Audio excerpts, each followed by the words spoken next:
നാരായണ മുത്തശ്ശ,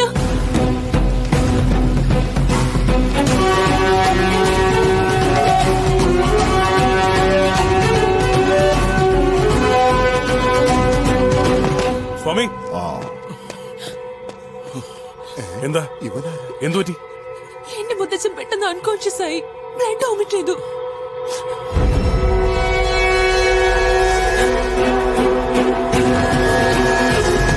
ഓം നമോ നാരായണായ.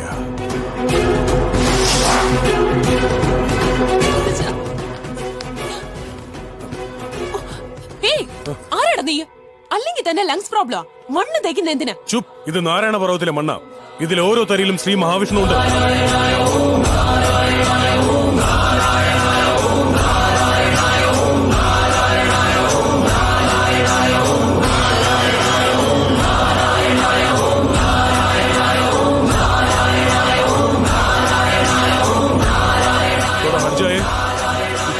जगादू जी,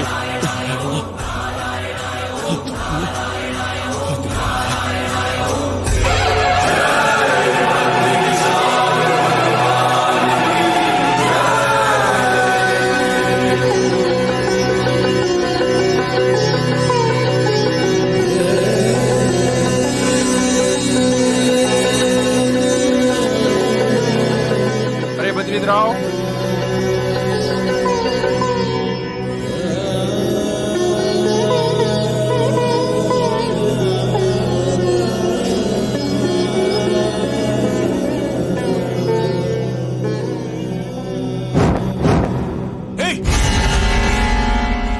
बद्री कातर से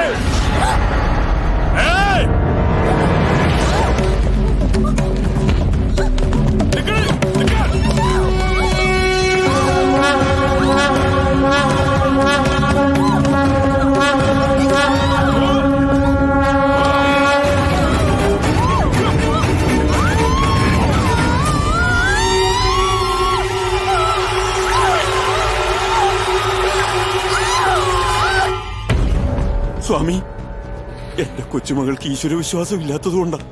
അവളെ കൊല്ലരുതെന്ന് ദയവായി അങ്ങ് പറയണം.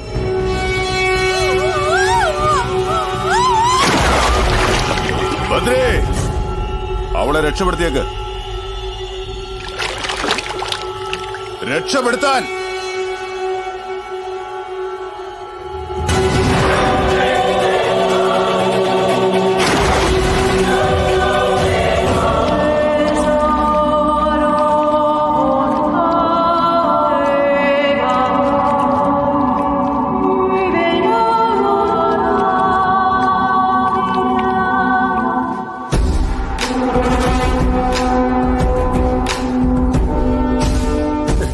വിചാരിച്ച് ചത്തു കാണും, ജീവനോടെ വരുന്നു.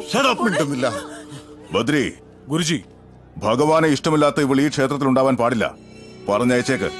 പോകുന്നതിന് മുൻപ് ഒരു ദീപം അണച്ചതിന് പകരം ശിക്ഷയായി 1 ലക്ഷം ദീപം ഇവൾ തെളിയിക്കട്ടെ. ലക്ഷോ? അതെങ്ങനെ? അയ്യോ, കഷ്ടം. ദൈവം വായി തന്നിരിക്കുന്നത് വിശക്കുമ്പോ ആഹാരം കഴിക്കാനും ഉറക്കം വരുമ്പോ കോട്ടുവായിടാനുമാണ്, അല്ലാതെ വിളക്കൂതിക്കെടുത്താൻ വേണ്ടിട്ടല്ല. അനുഭവിച്ചോ, അനുഭവിച്ചോ. ഏയ്, കൂടെ ഹെൽപ്പേഴ്സ് ഒന്നും വേണ്ട. പണിഷ്മെന്റ് കൊടുത്തതേ അവൾക്ക് മാത്രമാ. അല്ല, ഇപ്പൊ ക്രിക്കറ്റ് തന്നെ ഒരാളല്ലല്ലോ കളിക്കുന്നത്. 5 സ്റ്റാർ ഹോട്ടലിൽ ഫുഡുണ്ട്, ഒരാൾക്ക് വേണ്ടിയല്ലല്ലോ. അതുപോലെ ഇവിടെ ഒരുപാട് പൂജകളുണ്ട്, ഒരു പൂജാരി അല്ലല്ലോ ചെയ്യുന്നത്, ഒരുപാട് പൂജാരിമാരില്ലേ? അല്ലേ മോനെ? എന്താ മോനെ ഇങ്ങനെ നോക്കുന്നത്? തന്നെ എടുത്ത് നദിയിലോട്ട് എറിഞ്ഞ രക്ഷിക്കാൻ ഒരാൾ വരുമോ, ഒരുപാട് പേര് വരുമോ എന്ന് ആലോചിക്കുക. മോളെ, നീ ഒറ്റയ്ക്ക് കത്തിച്ചാ മതി. വേഗം കത്തിക്ക്, നമുക്ക് പോകാം. കത്തിക്കല്ലേ?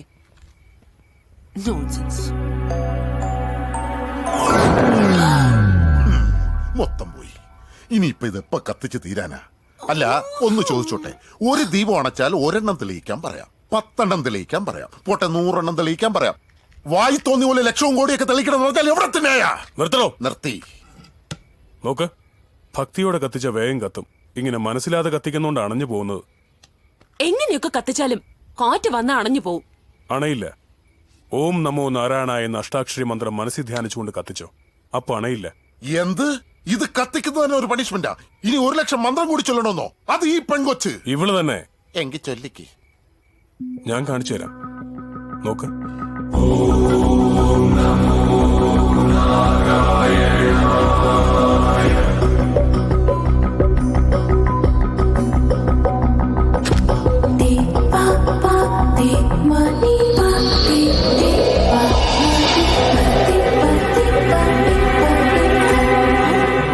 മോളെ, ഇതെന്തോ മാജിക് എന്നാ തോന്നുന്നു. നിനക്ക് ഇഷ്ടമില്ലെങ്കിൽ പോലും മന്ത്രം ചൊല്ലിക്കൊണ്ടൊന്ന് കത്തിച്ചേരെ. നോക്കാലോ, നോക്കാം. എളുപ്പം തീരും. വേണമെങ്കിൽ മതി. ഓം നമോ നാരായണായ.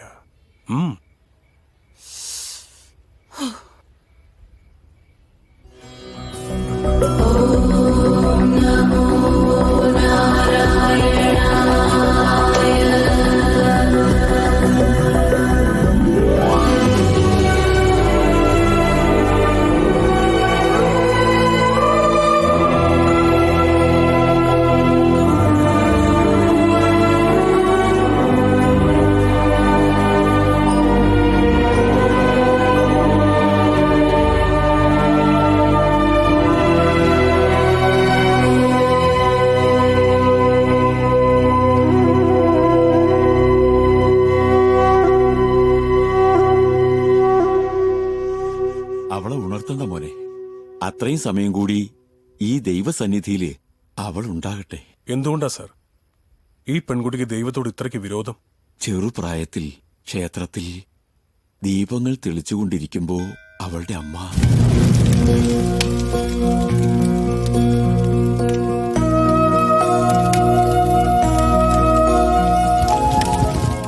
ഈ രക്ഷ കൈ കെട്ടിയാൽ ദൈവം എപ്പോഴും മോളുടെ കൂടെ ഉണ്ടാവും. ലക്ഷ്മി! ലക്ഷ്മി!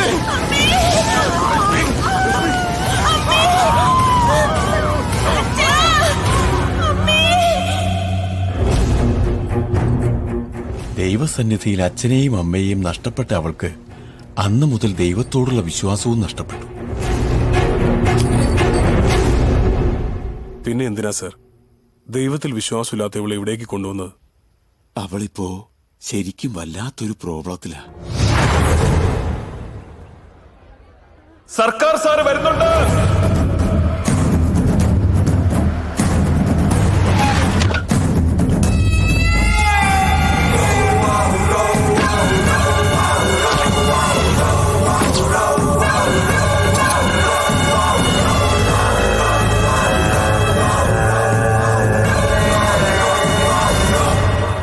അമ്മേ, ഇതുവരേക്കും അച്ഛൻ കൊന്നവരും അച്ഛനു വേണ്ടി മരിച്ചവരും ഇവനെയും കൂടെ കൂട്ടി 98 പേരായി.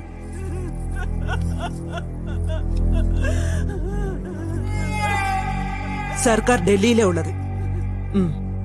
ഇതൊക്കെ കഴിഞ്ഞിട്ട് വന്ന് കണ്ടോളൂ. ഇപ്പൊ തന്നെ ലേറ്റായി. കാര്യങ്ങൾ നടക്കട്ടെ. അമ്മേ, 1 മിനിറ്റ്. എന്റെ ഭർത്താവ് മുൻപൊരു അപകടത്തിൽപ്പെട്ടപ്പോൾ ഒരു വലിയ മനുഷ്യൻ വന്ന് ജീവൻ രക്ഷിച്ചു. ആ മനുഷ്യൻ വന്ന് 1 തുള്ളി വെള്ളം വായിലൊഴിച്ച് തന്നിട്ടേ ദഹിപ്പിക്കാവൂന്ന് മരിക്കുന്നതിന് മുമ്പ് അദ്ദേഹം പറഞ്ഞു. അദ്ദേഹത്തിന് ഫോൺ ചെയ്തിട്ടുണ്ട്, വന്നുകൊണ്ടിരിക്കുക. ആരാ വലിയ മനുഷ്യൻ? GD Nambiar sir.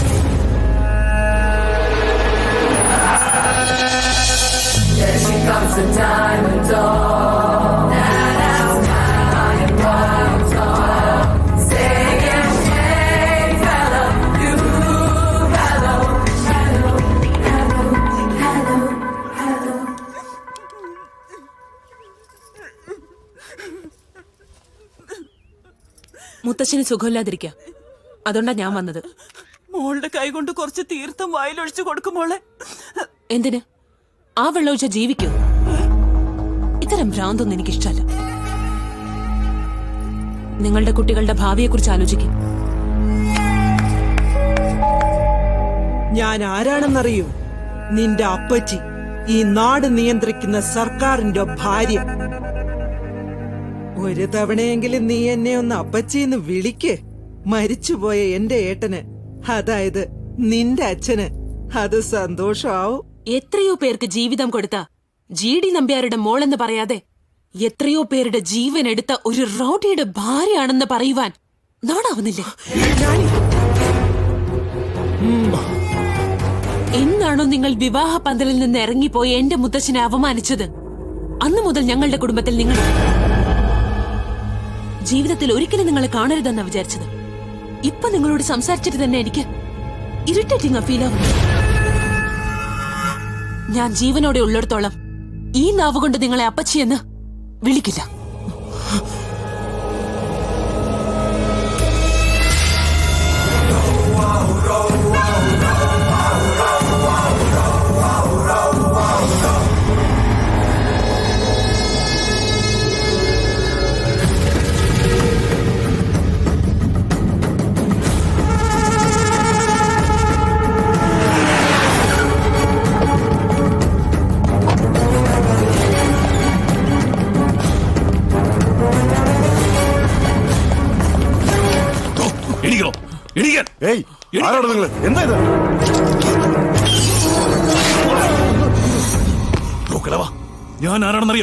ഞാൻ ആരാണെന്നറിയോ? നിങ്ങളുടെ ഒരേ ഒരു മകളുടെ ഒരേ ഒരു മകനാ ഞാൻ. നിങ്ങളുടെ യാതൊരു സ്വത്തുക്കളും ഒറ്റ പൈസ പോലും ആശിച്ചു പോകരുതെന്നാ എന്റെ അമ്മ എന്നോട് പറഞ്ഞിട്ടുള്ളത്. ഭർത്താവായിട്ട് എന്റെ അച്ഛനും മകനായിട്ട് ഞാനും ഒരു കുറവും വരാതെ സ്നേഹിക്കുന്ന എന്റെ അമ്മയാ നിങ്ങളുടെ കൊച്ചുമകൾ അപമാനിച്ചത്. അവിടെ വെച്ച് തന്നെ ഞാൻ അവളെ വെട്ടി അരിഞ്ഞേനെ. അമ്മ തടഞ്ഞത് കൊണ്ട് അവൾ ഇപ്പോഴും ജീവിച്ചിരിക്കുന്നത്. പക്ഷെ അവളെ ജീവിച്ചിരിക്കാൻ ഞാൻ അനുവദിക്കില്ല. കൊല്ലും ഞാൻ. ഞാനിനി എത്ര കാലം ഉണ്ടാകുമെന്ന് എനിക്കറിയില്ല. ആവശ്യത്തിന് സ്വത്തുണ്ട്, പക്ഷേ മനസ്സമാധാനം തീരെയില്ല. ഭഗവാനിലുള്ള വിശ്വാസം കൊണ്ടാ ഞാൻ അവളെ ഇവിടേക്ക് കൊണ്ടുവന്നത്. ആ വിശ്വാസം അവളിൽ ഉണ്ടാക്കാൻ ബദ്രിക്ക് മാത്രമേ സാധിക്കൂ. ഏയ് സാർ, വിഷമിക്കാതിരിക്കേ. അതെനിക്ക് വളരെ നിസ്സാരമായ കാര്യമാ. 7 ദിവസത്തിനുള്ളിൽ അവളെ കൊണ്ട് ഇവിടെ ഞാൻ ശയന പ്രദർശനം ചെയ്യിക്കാം. എങ്കിൽ എനിക്കതൊന്ന് കാണണമല്ലോ. 7 മിനിറ്റിനുള്ളിൽ ഞങ്ങൾ ഇവിടുന്ന് പോവും. വാമദശ മോളെ നിൽക്ക്. മറ്റന്നാൾ പൗർണമിയാ. മോളുടെ അമ്മയും അച്ഛനും മരിച്ച ദിവസം. ഇവിടെ ബ്രഹ്മകപാലത്തിൽ ഒരു തവണ ബലിതർപ്പണം ചെയ്താൽ ഒരിക്കലും പിന്നെ ചെയ്യേണ്ട കാര്യമില്ല. അവരുടെ ആത്മാവിന് ശാന്തി കിട്ടും. മുത്തശ്ശ പ്ലീസ് മോളെ. ശരി, അമ്മയുടെ അച്ഛന്റെ പേര് പറഞ്ഞുകൊണ്ട് ഞാൻ നിൽക്കാം. പക്ഷെ ഇവന്റെ മുഖം മാത്രം കണ്ടുപോരുത്. പറ്റില്ല.